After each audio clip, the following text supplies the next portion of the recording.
So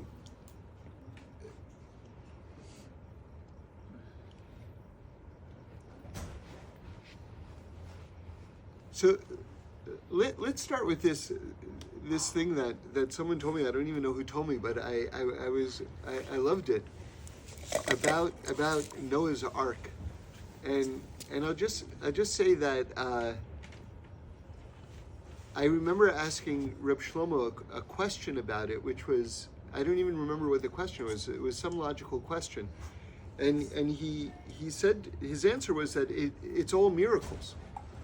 Like, don't be asking like and how did they get all the animals on it? Like, don't even begin to start to ask those type of questions, because everything about it was miracles. So if that's the case, so then I have a question, which is, if it's all miracles, then why was Noah given these incredibly precise dimensions of how to build the ark? Right? That seems to be a tension there, because that seems to suggest that there was some intentionality about the construction of it, while at the same time you're saying that it was completely supernatural. So why bother to give those directions, right? So with that in mind, someone told me that they built an exact replica of Noah's Ark, right? And they found two things. So two incredible things, okay? Incredible thing number one is it was unsinkable, which I think is very interesting. You know, most of the time that you see it depicted like in children's drawings and things like that, it looks like a ship, but it was actually a box. Yeah. So one is that it was unsinkable. But here's the really cool part. Number two is it was unnavigable. And then that, to me, that is really compelling. Because you make an ark that you can't steer, and yet at the same time it has to be these precise dimensions. Like, what's going on? And it feels like that this is one of the great metaphors for life, which is that we have these like very precise marching orders that God gives us of how to live our life. And at the same time, it's like, okay, so here's the example I was thinking of. Imagine you build the world's greatest race car, and it has no steering wheel. And our job is just to press as hard as we can on the gas pedal, and yet we can't steer it. So that's life, right? In other words, we have to do what we have to do, and then trust God that He's going to take us to the place that we need to go. And I think that's captured in Noah's Ark, right? So by the way, one of my favorite all-time pieces of information, I saw this from Rabbi Wolfson, Olav Shalom, which was, it's a question I think most people wouldn't even think to ask, but it's a wonderful question and an even better answer. So the question is, did you ever think like, okay, let's say there are going to be two muskrats, two from every species, right? So did you ever think to ask, how was it that these two particular muskrats of all the muskrats in the world were chosen to get onto the ark? Like that's a question. If you think about it, like no one's really asked that question, but if you think about it, it's a legitimate question. And that would go for every single species that makes it onto the ark. Why those two? And the answer Rabbi Wolfson brings is that the two that were chosen from each species were the tzaddikim from those species. So the tzaddikim from all of the different animals were the ones that got onto the ark, which is very cool, because you don't tend to think of like animals as tzaddikim, right? Like, it reminds me, yeah. So I don't remember if this is like part of the Midrash or just the children's kind of version of it. Didn't the animals present themselves 2 by 2? Or were they chosen? Okay. Yeah, I don't know the answer to that, but I mean, I could believe that that's, a teaching that they presented themselves. That would make sense. It reminds me of a story. It's not exactly related, but it's a really good story. Talking about the tzaddikim of animals, right? Anyway, this is not really on that subject, but one of the Rebbes, and I wish I knew which one. I heard this from Reb Shlomo. He was riding with his Hasidim. They were on this wagon, and they're going through the forest at night.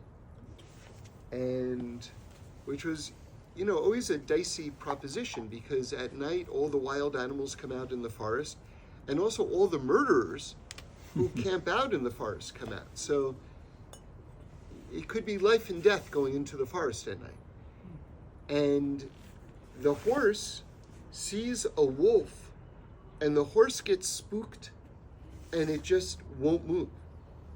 So now they're kind of like sitting ducks in the middle of the forest at night. So the Rebbe gets out of the carriage, out of the wagon, and he stands there, and he unbuttons his shirt, and the wolf comes up to him, and he smells his chest, and then all of the wolves, actually, it wasn't just one wolf. There was a pack of wolves. And the head wolf, have you heard the expression, the leader of the pack? Mm-hmm. So that's a real thing. There's a leader of a pack of wolves. So the leader of the pack of wolves, which were poised to descend on the Hasidim and basically kill them, the leader of the pack comes up to the Rebbe. The Rebbe unbuttons his shirt. He smells the Rebbe's chest, and then they all turn around and they go away. And the Rebbe gets back into the wagon, and the Hasidim asked, what just happened? And he said he was smelling to see if there was any anger in my heart. And when he saw that there was no anger in my heart, they all went away. In other words, at that point he realized that that I was created in the image of God, that we were Tselem Elokim, and therefore off limits for them.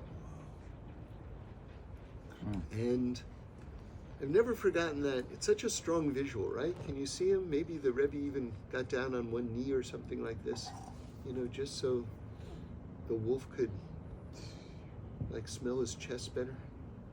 Unbuttoning his shirt, right? To give him a real direct kind of contact. And then just seeing this life and death moment, them just retreating,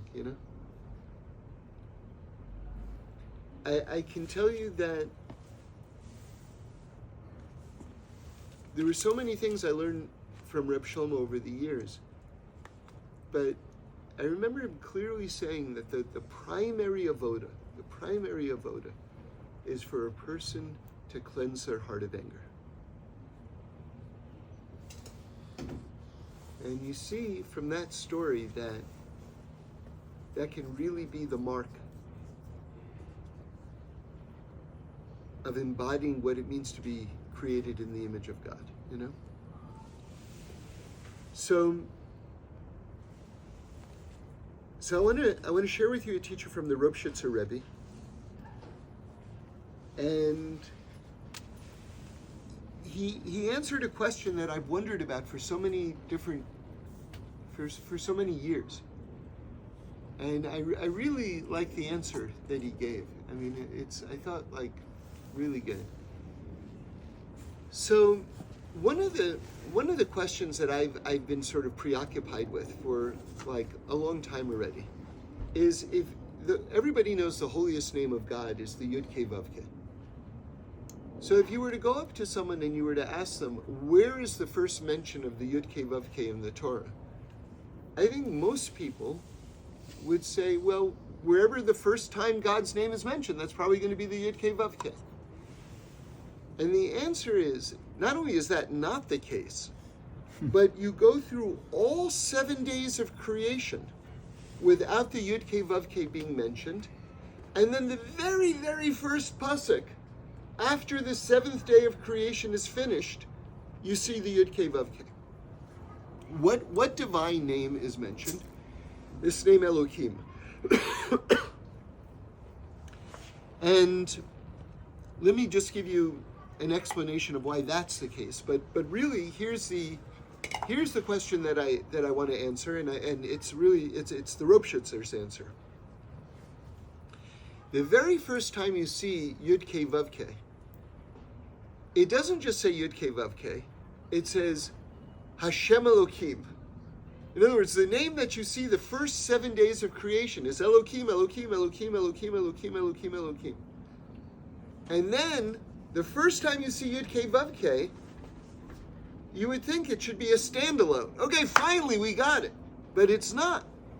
It's Hashem Elohim, Yud Kei Vav Kei Elohim.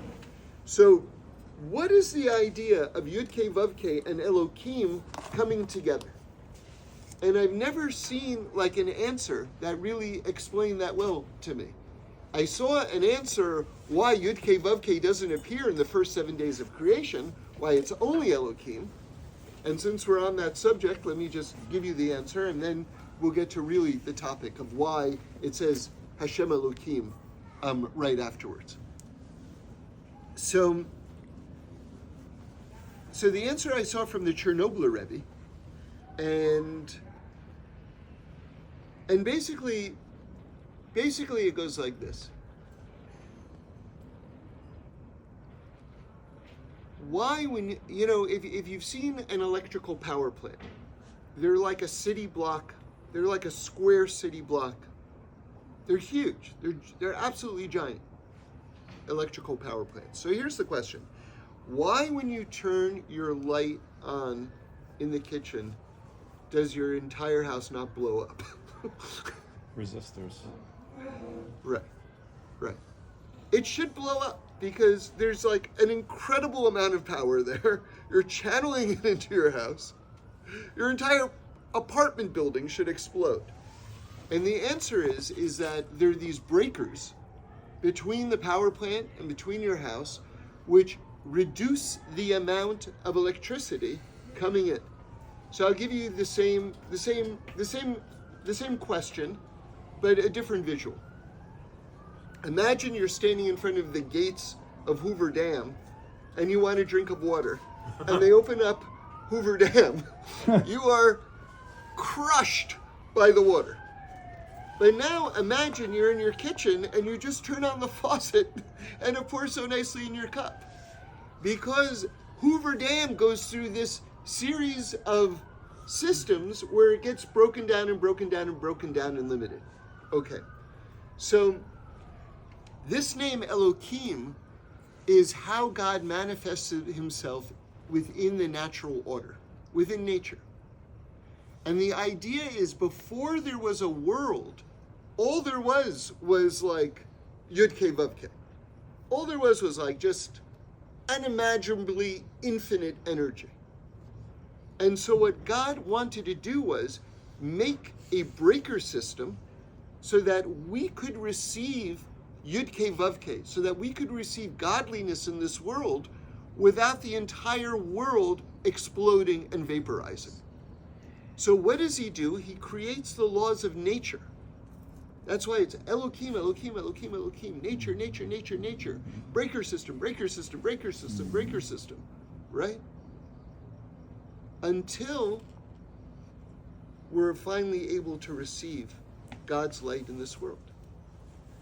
And what's so amazing is, do you know what it's not the word right before the first Yud Kei Vav Kei. It's maybe 4 words before. But do you know what the last gate is before you see Yud Kei Vav Kei? You see this word Behi Baram. Now the Zohar says that if you rearrange the letters of Behi Baram, it spells Ba-Avraham. In other words, Avraham, the human being, is the last gateway that the divine light flows through before it enters into this world. With that in mind, you can understand one of the classic teachings from the Kotzker Rebbe, which is, he says, where is God? And most people would say everywhere. But he gives a far more interesting answer. He says, God is where you make a place for him. In other words, of course God is everywhere. But if you're speaking Lashon Hara, and you're cheating, and you're doing all these things, it almost doesn't matter that God is everywhere. Because the last stop of revealing godliness in this world is that it has to flow through you. Okay. So now we have the answer to the question, why doesn't the Yud Kei Vav Kei appear for the first 7 days of creation? And now we know why. It's in order so that there should be a channel through which the holiness of God can flow into this world without exploding it, and it becomes revealed through our actions. Okay. So we've got question number 1 answered.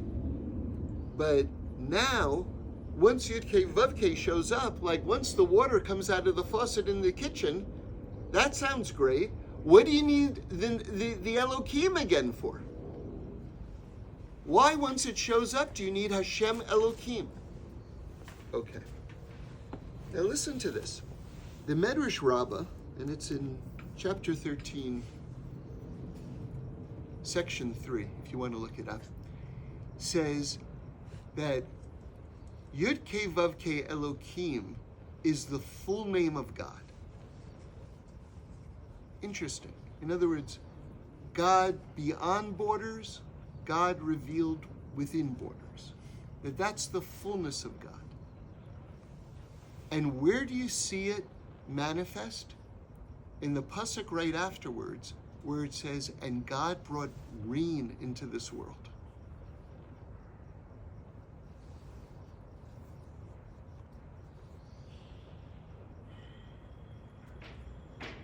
And that a day that it rains is as great as a day that God created the world.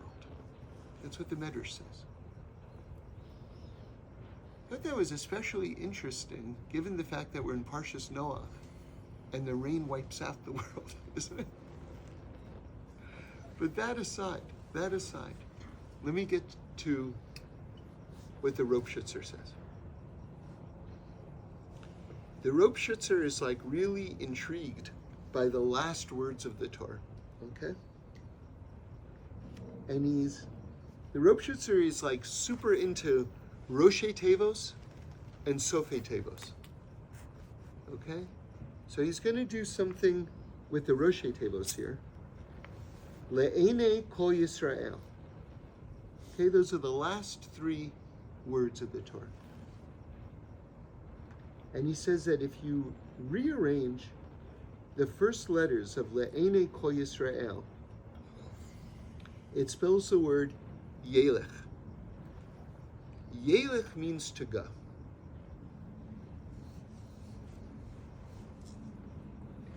Okay, so what's going on? Let's now paint a picture.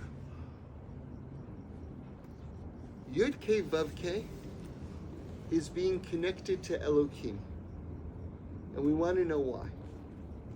And we've been thinking about it in a linear way, like as we read the Torah, there's the holiest name of God, Yud Kei Vav Kei, and it's followed by Elohim.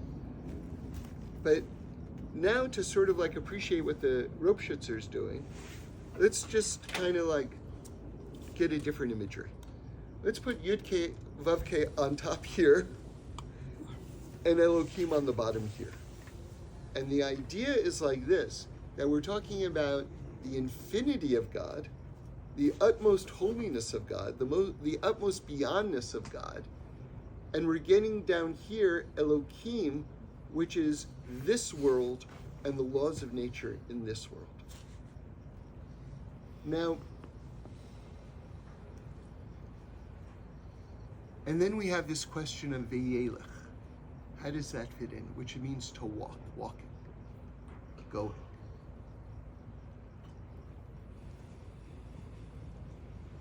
It says in Pirkei Avos that God created the world with 10 sayings.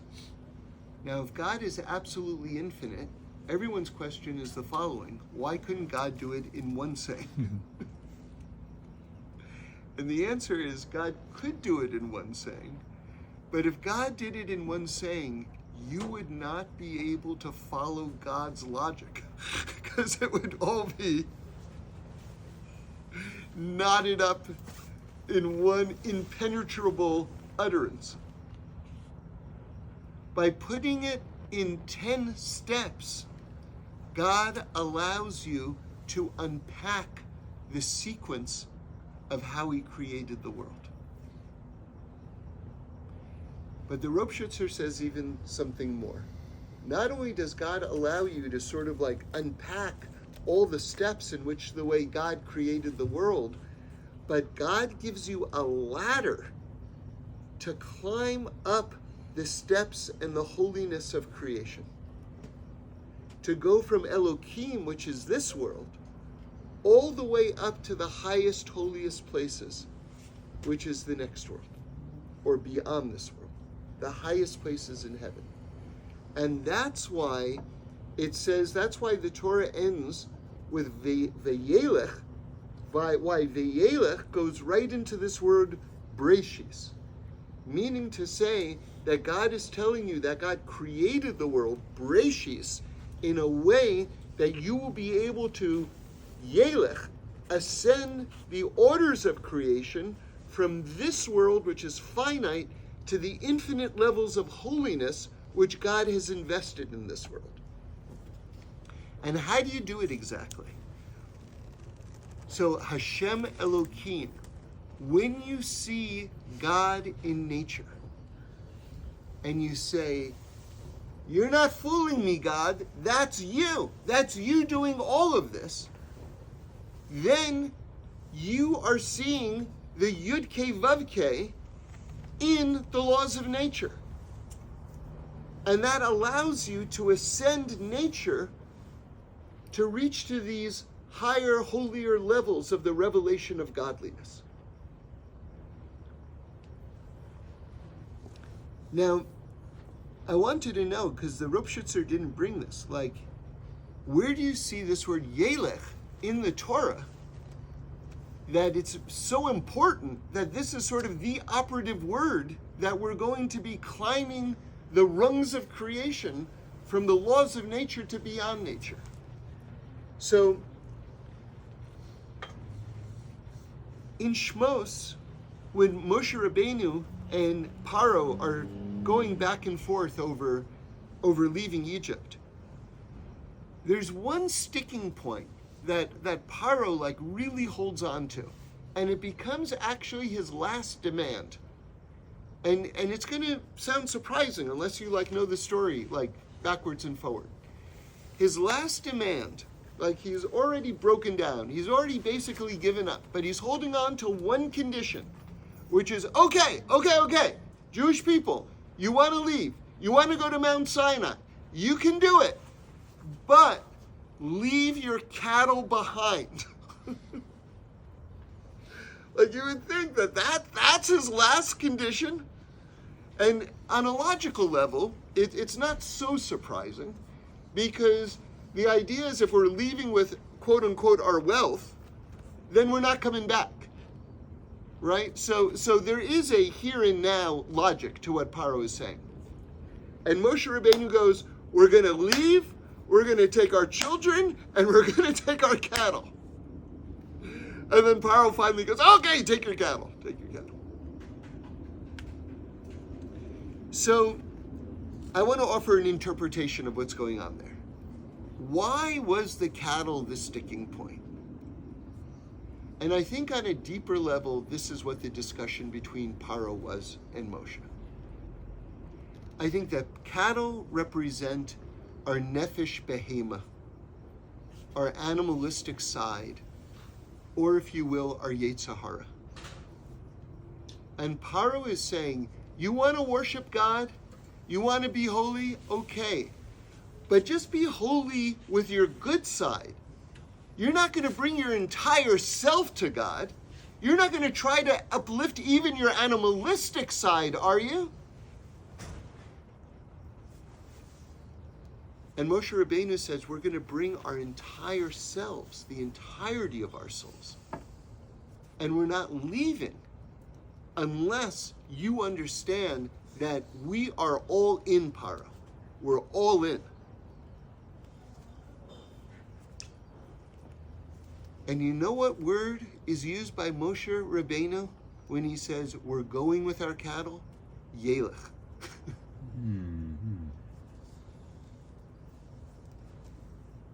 Meaning to say, you want to climb the rungs of holiness from Elohim, from the laws of nature, to Yud-Ke Vav-Ke? You want to see godliness in the natural order? Yelech. You got to bring your whole self into it. Don't leave any of yourself behind. Because when you're all in, you're going to fly. Thank you.